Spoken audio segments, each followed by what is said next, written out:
ইলেভেনের ছাত্রছাত্রীরা তোমাদের ফার্স্ট সেমিস্টার পরীক্ষা হয়ে গেল। এরপরে তোমাদের কিন্তু সেকেন্ড সেমিস্টার পরীক্ষা শুরু হবে। সেই সেকেন্ড সেমিস্টার পরীক্ষার যে সিলেবাস এবং তার যে প্রশ্নপত্র অর্থাৎ বোর্ড থেকে যে মডেল কোশ্চেন পেপারটি দেওয়া হয়েছে, সেই কোশ্চেন পেপারটি কেমন এবং প্রশ্নের বিভাজন এবং প্রশ্নপত্রটি কেমন হতে পারে সেই নিয়ে আজকের এই ভিডিও তোমরা দেখতে থাকো। দেখতে পাচ্ছ বাংলা ক একাদশ শ্রেণী সেমিস্টার 2 পূর্ণমান 40। আগে আমরা সিলেবাসটিকে দেখে বুঝে নিই। তো সিলেবাসটি তোমরা দেখতে পাচ্ছ যে গল্প রয়েছে। গল্প কি রয়েছে? গল্প রয়েছে ছুটি, রবীন্দ্রনাথ ঠাকুরের লেখা।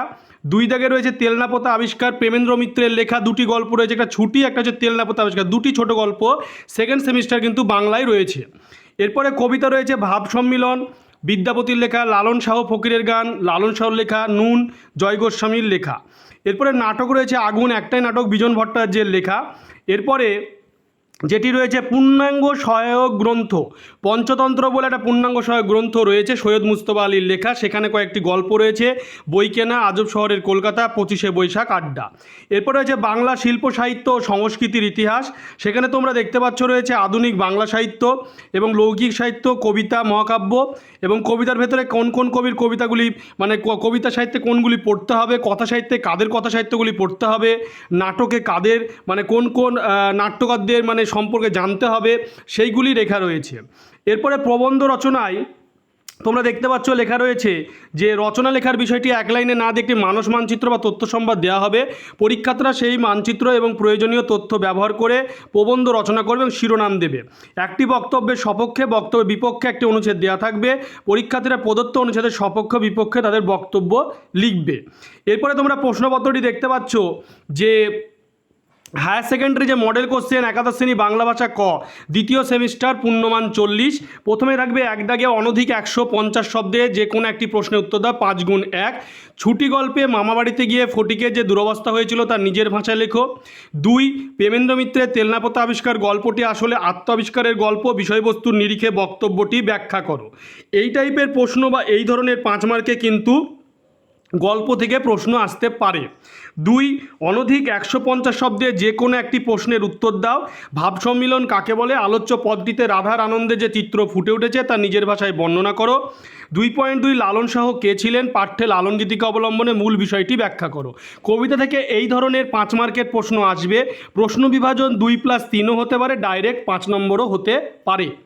এরপরে 3 দাগে তোমরা দেখতে পাচ্ছ অনধিক 150 শব্দে যে কোনো একটি প্রশ্নের উত্তর দাও। আগুন নাটকের নামকরণের সার্থকতা বিচার করো। 3.2 আগুন নাটকের চতুর্থ দৃশ্যে হরকৃষ্ণ মনোরমার সংলাপের মধ্যে দিয়ে যে ছবিটা ফুটে উঠেছে তা নিজের ভাষায় লেখো। এটা 5 মার্কের প্রশ্ন। এরপরে তোমরা দেখতে পাচ্ছ 4 দাগে রয়েছে 5 দুগুণে 10। এখানে অনধিক 150 শব্দে যে কোনো দুটি প্রশ্নের উত্তর দিতে হবে 5 মার্কের।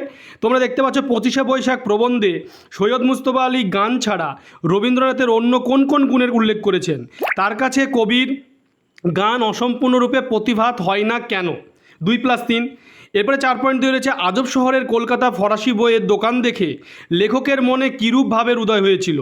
দোকানের ভেতরে ঢুকে লেখক কিরূপ অভিজ্ঞতা সঞ্চয় করলেন? 2+3।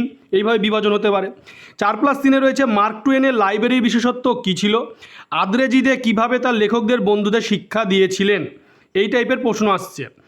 এরপরে তোমরা দেখতে পাচ্ছ যে 4.4 রয়েছে বাড়ির আড্ডায় মেল মেলে না, এরূপ উক্তির কারণ কি? লেখক কোথায় কাদের সঙ্গে আড্ডা দিতেন? এরপরে 5 দাগে যে প্রশ্ন রয়েছে অনধিক 150 শব্দে যে কোনো একটি প্রশ্নের উত্তর দাও 5 মার্কের। বাংলা গদ্যের বিকাশে ঈশ্বরচন্দ্র বিদ্যাসাগরের অবদান আলোচনা করো। 5.2 বাংলা কাব্যে জীবনানন্দ দাশের অবদান সম্পর্কে আলোচনা করো। 5.3 ঔপন্যাসিক শরৎচন্দ্র চট্টোপাধ্যায় সম্পর্কে আলোচনা করো। এই ধরনের প্রশ্নগুলি কিন্তু বাংলা সাহিত্যে যে ইতিহাস থেকে এই ধরনের প্রশ্নগুলি কিন্তু আসতে পারে। এরপরে 6 দাগে রয়েছে কি মানস মানচিত্র যেটি বলা হয়েছিল সেটি নির্মিত যে কোনো একটা বিষয় নির্বাচন করে নির্দেশ অনুসারে কম বেশি 400 শব্দের মধ্যে একটি প্রবন্ধ তোমাদেরকে রচনা করতে বলা হবে 10 মার্কের। নিম্নে প্রদত্ত মানস মানচিত্র দেওয়া রয়েছে, প্রবন্ধ দেওয়া রয়েছে সবুজায়ন বনাম নগরায়ন। পয়েন্টগুলি কি রয়েছে? সবুজ ধ্বংসের পরিণতি, পরিবেশ রক্ষায় গাছ, প্রাকৃতিক ভারসাম্য নষ্ট, নগরায়নের কারণ। এরপরে 6.2 রয়েছে প্রতিপক্ষে যুক্তির অসারতা প্রমাণ করে পক্ষে বিপক্ষে যে যুক্তি বলা ছিল সেইটি এখানে দেয়া রয়েছে। এখানে রয়েছে দূরদর্শন মানব জীবনকে সমস্যা জর্জরিত করে তুলছে, সেই বিষয়ের উপরে পক্ষে বিপক্ষে যুক্তি তোমাদেরকে দেখাতে হবে। তোমরা ভিডিওটি বেশি করে শেয়ার করবে, চ্যানেলটিকে অবশ্যই সাবস্ক্রাইব করে সাবস্ক্রাইবের পাশে থাকা বেলটি তোমরা প্রেস করবে যাতে পরবর্তী ভিডিও নোটিফিকেশন তোমাদের কাছে পৌঁছে যায়।